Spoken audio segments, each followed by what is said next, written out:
যদি জেলখানায় নেওয়ার পর আসামির চরিত্র ভালো হয়ে যায়, ব্যবহার ভালো হয়ে যায়, আচার আচরণ ভালো হয়ে যায়, জেলার সাহেব বিশেষ বিবেচনায় আইনের কিতাব দেখে 10 বছরের জায়গায় 8 বছর করে দেয়। আছে না নাই?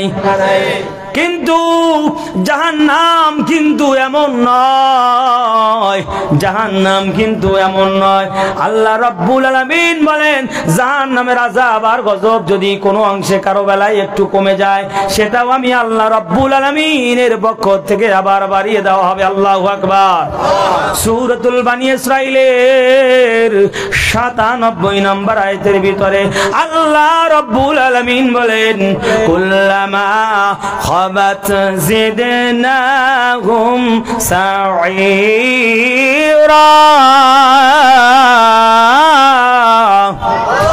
জোরে জবান খুলে বলুন আল্লাহু আকবার। যদি কারো উপরে আগুন জ্বলতে জ্বলতে অন্যান্য আযাব আর গজব চলতে চলতে যদি কোনো একটা সময়ে আযাব আর গজব জাহান্নামের মধ্যে কমে যায়, আল্লাহ রাব্বুল আলামিন বলেন বান্দারে কুল্লামা খাবাত জিদনাহুম, সঙ্গে সঙ্গে সেই আযাব আর গজব বেড়ে যাবে বেড়ে যাবে, বাড়িয়ে দেবেন একজন, তিনি কে? বন্ধুগণ, জাহান্নাম জাহান্নাম জাহান্নাম বড় ভয়াবহ জায়গা, বড় ভয়ঙ্কর জায়গা। আমার কোনো কথা নয়।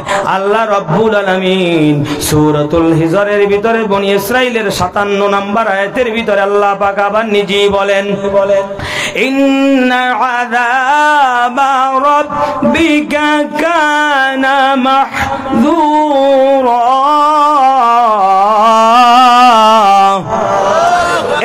দুনিয়ার মানুষ তুমি ভালো করে জেনে রাখো, আল্লাহ রাব্বুল আলামিন নিজেই বলে দেন ওই যে জাহান্নাম পরকালে বান্দা বানিয়ে রেখেছি, তুমি জেনে লও, শুনে লও, ওই জাহান্নামের আগুন, জাহান্নামের শাস্তি কানা মাহযুরা, বড়ই ভয়ঙ্কর, বড়ই ভয়ঙ্কর। কথা একজনের, তিনি কে? আমার বন্ধুগণ, এই যে দুনিয়ার লাইনের আগুন আমরা জ্বালিয়ে থাকি বিভিন্ন কাজে, এ পৃথিবীর এমন কেউ আছে নাকি যে ওই আগুনের ভিতরে 5 মিনিট 10 মিনিট হাতটা ঢুকায় রেখে দিতে পারবো? 3 মিনিট পারবেন নাকি? যারা কথা বলেন না মনে হয় পারবেন। কি বলেন, পারবেন নাকি? না না না, জাহান দুনিয়ার আগুনের ভিতরে আমরা 5-10 মিনিট নয়, 2 মিনিট 1 মিনিট সময়ও আমরা হাত ঝুঁকিয়ে রাখতে পারবো না।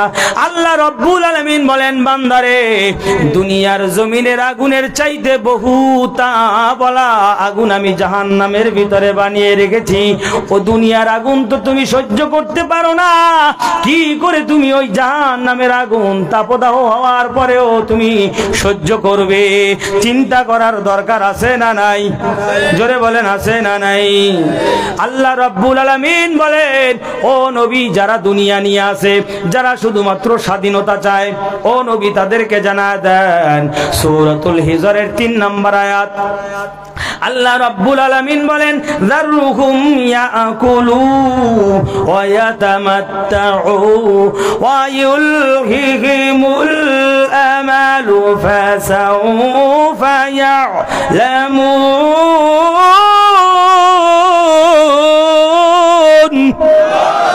আল্লাহ রাব্বুল আলামিন বলেন ও নবী, যারা আমি আল্লাহকে ভুলে গেছে, ও নবী আপনাকেও ভুলে গেছে, তারা আপনার পথ থেকে দূরে সরে গেছে, ও নবী আপনার পথ থেকেও দূরে সরে গেছে।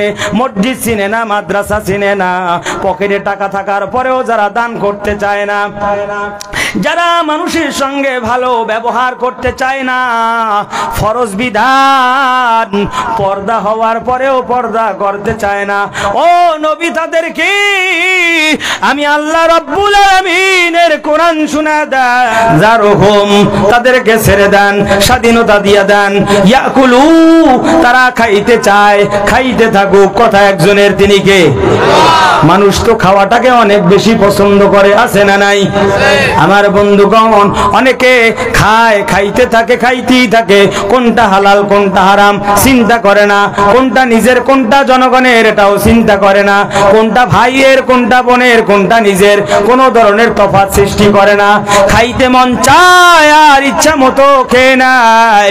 আল্লাহ রাব্বুল আলামিন বলেন, ও নবী, ইয়াকুলু, তারা খাইতেছে, তারা খাইতে থাকুক, ওয়ায়াতামাত্তাউ, আর তারা ভোগ করতে থাকুক, ওয়ায়ুলহিমুল আমালু, নূতন নূতন যারা স্বপ্ন দেখতে চায় তারা স্বপ্ন দেখি যাক। মানুষের স্বপ্ন আছে না নাই? স্বপ্ন দেখে আমি 1 কাঠা জমি রেখেছি, এর 1 কাঠা রাখা হয়ে গেছে, এরপরে আবার 5 কাঠা রাখতে চায়, এরপরে আবার 10 কাঠা রাখতে চায়। এই যে উদারাতে তার 10 কাঠা জমি আছে, সে রাখতে চায় মোরেলগঞ্জে, 10 আবার মোরেলগঞ্জেও রাখা শেষ, এইবার রাখতে চায় বাগেরহাটে, বাগেরহাটেও রাখা শেষ, এইবার স্বপ্ন দেখে খুলনাতে রাখবে। এরকমের স্বপ্ন দেখে, আবার স্বপ্ন দেখে ব্যাংকে 10,000 টাকা জমিয়েছি, আরো 10,000 টাকা বাড়াবো, এরপরে আরো 10,000 টাকা জমা হয়ে গেছে, এরপরে আরো 30,000 টাকা জমাবে, আবার 2 লাখ টাকা জমাবে। এদিকে নামাজ নাই, রোজা নাই, হজ নাই, যাকাত নাই, দান নাই, খয়রাত নাই, এরপরে পর্দা নাই, আল্লাহওয়ালা কোনো কাজগুলি নাই, শুধু স্বপ্ন দেখে, স্বপ্ন দেখে।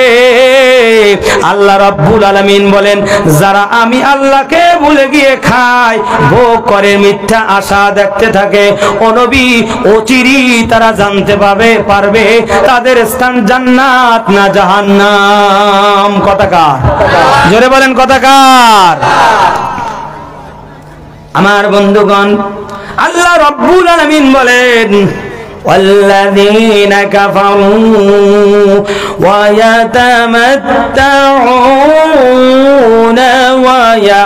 ويأكلون كما تأكل الأنعام।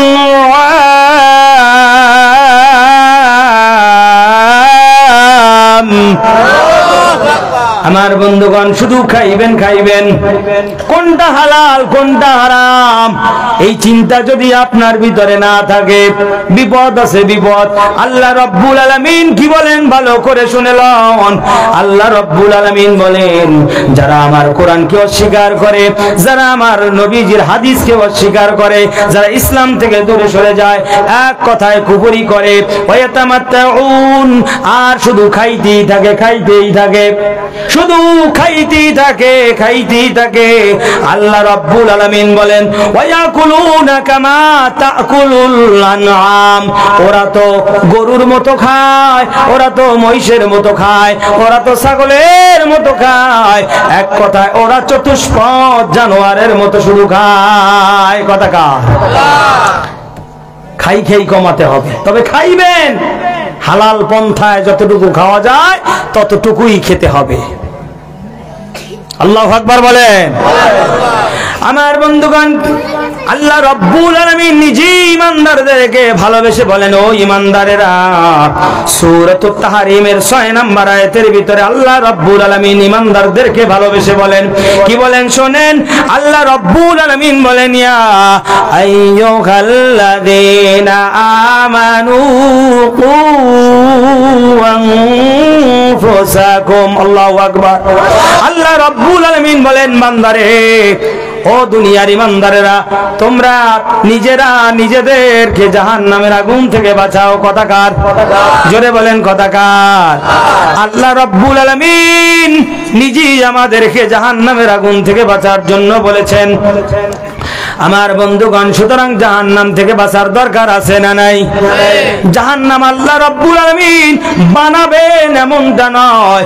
আল্লাহ রাব্বুল আলামিন বলেন, দুনিয়ার মানুষেরা, জাহান্নাম কিন্তু অলরেডি আমি বানিয়েই রেখেছি। ইন্না জাহান্নামা কানাত মিরসাদা, জাহান্নাম কিন্তু অপেক্ষায় আছে, জাহান্নাম কিন্তু অপেক্ষায় আছে।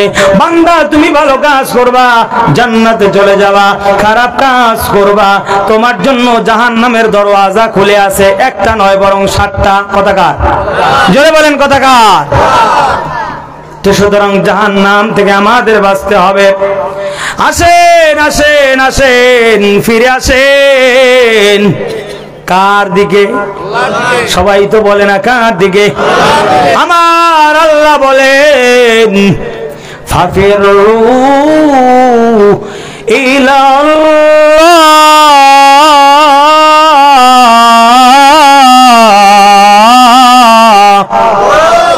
আল্লাহ রাব্বুল আলামিন বলেন এ বান্দা তন্ত্র মন্ত্র ছেড়ে দাও, অন্য চিন্তা ভাবনা ছেড়ে দাও, জীবন কিন্তু সংক্ষিপ্ত।